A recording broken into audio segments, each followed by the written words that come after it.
What's up? What's up? It's your boy Taz. So I wanted to do a quick video. It might not be quick, but it's going to be a video. It's been a minute since I did a video for, this is kind of a review with CRST. I think the last time I threw out a video, it was about, I was probably in Utah with my second lead driver, getting ready to graduate and move on to a company driver.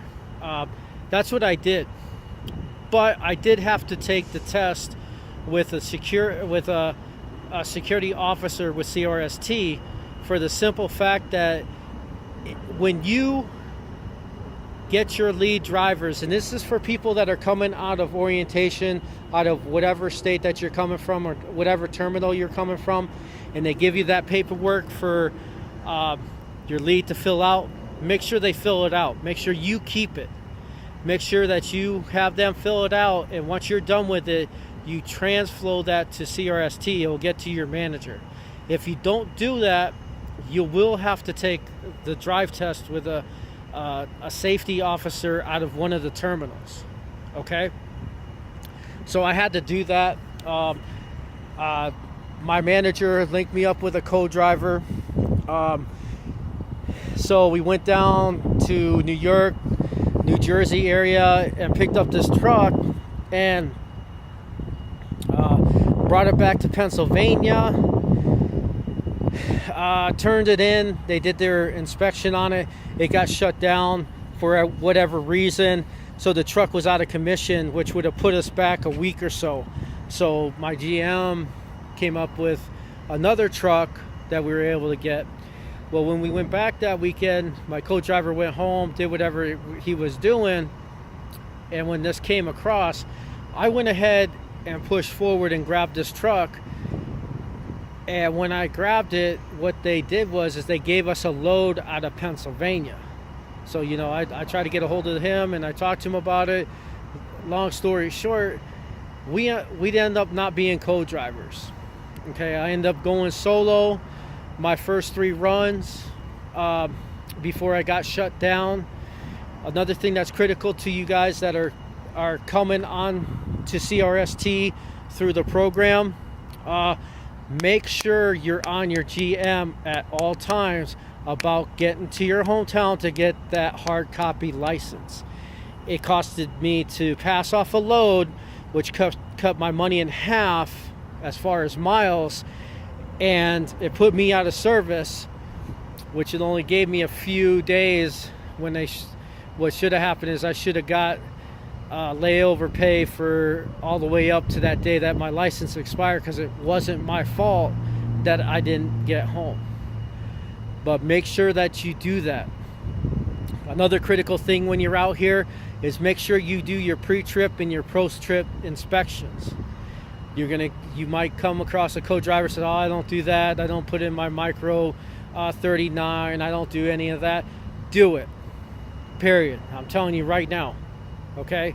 You do not want a ticket on your license because you don't have the registration for that trailer.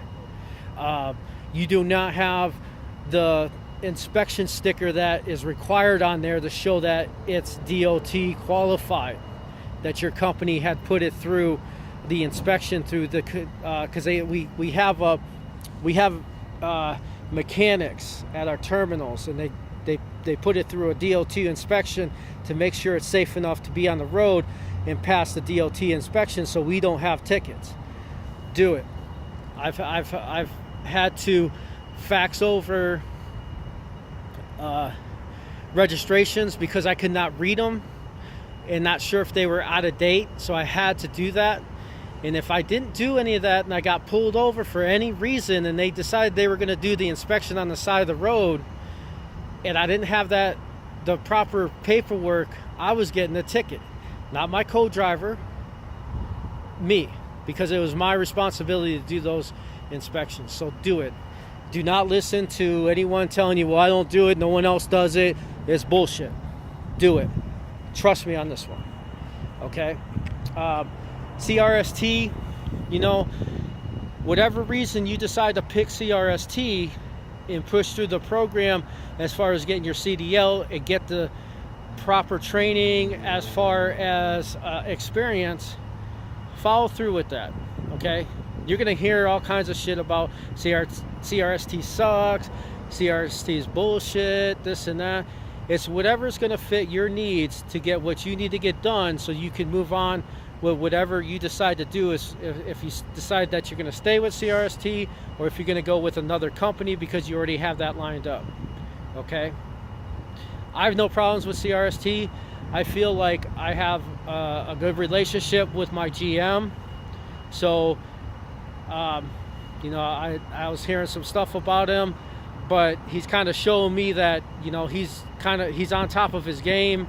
He's you know, making sure that we're getting loads. He's making sure that we're staying busy. If we're having any issues, he's coming up with solutions to solve those issues, and he does listen to some of the solutions that we might bring up to him, and sometimes we follow through with those, especially if they make sense. But another thing that I'm throwing out there is have a good relationship with your GM, okay? Because he's the one that's going to make or break you, okay? And don't argue with him. You're going to go through different things that are going to make you mad or think this is bullshit, but you got to understand that, you know, you're here for a reason. You know, maybe whatever you were doing before wasn't making you any money to take care of your family. Maybe it's a lifestyle change, something that you want to change in your life because you didn't want to be doing the things that you were doing where you were at. Okay, whatever reason it is, you're out here for a reason, and you can make money out here. Okay, but yeah, getting good with your GM. Don't really argue at him. You know, I know he's going to understand that you're going to be frustrated at times, but sometimes there's not a lot that he can do. Okay, but you just got to roll with the punches. Just do what you need to do, get that 10 months done, and if you decide to stay here, then you stay. If you don't, then you move on. You got the experience, you got your CDL.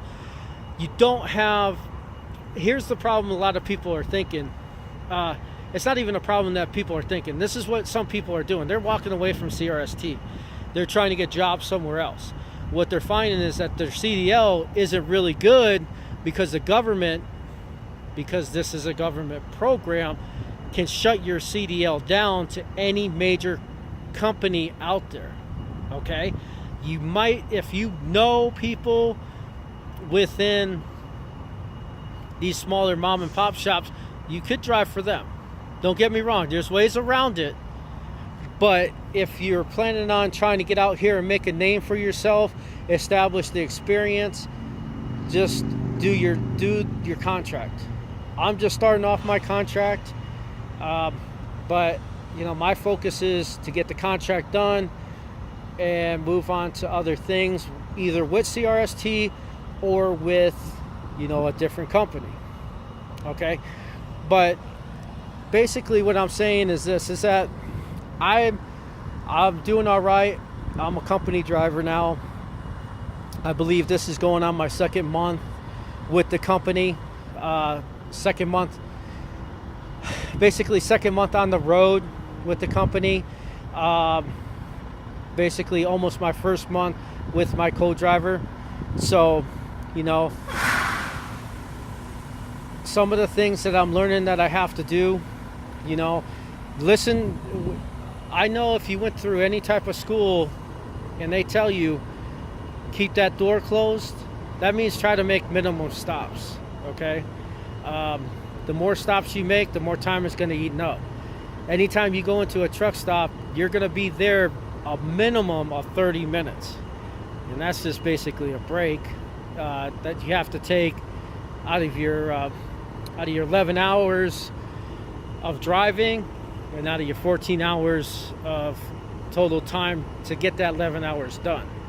Okay, so you know, the minimum breaks that you take is a big thing as far as you making money. Something that you might want to start doing is pay attention to your lead and see how he's doing it, whether you're doing it on a map or you have a GPS. If your lead has a GPS, watch him and see how he's managing your stops, okay? Because you're going to see how many miles that you travel, and it's going to be able to put you at a certain truck stop.